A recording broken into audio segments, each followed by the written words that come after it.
In today's video, I'll teach you how to go live on Instagram. First of all, launch up an Instagram application. You can see over here, Instagram application has been opened. Initially, you'll be led to this kind of interface. So if you want to go live on Instagram, it is actually very simple. For that, tap on the plus icon that you can see at the bottom of your screen. Now you'll be led to this kind of interface. At bottom, you'll be able to find the options like post, story, reel.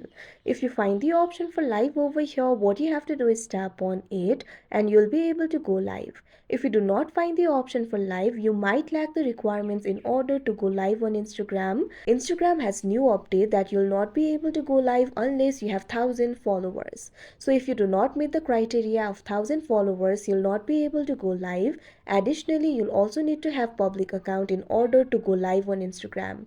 So if only these criteria are met, you'll be able to find the option for live at bottom. Simply tap on it. After that, you'll also be able to give the title to your live. After you do that, you'll be able to tap on the live option and you'll officially go live on Instagram. So that is how you go live on Instagram. I hope you found this video helpful. Thank you for watching.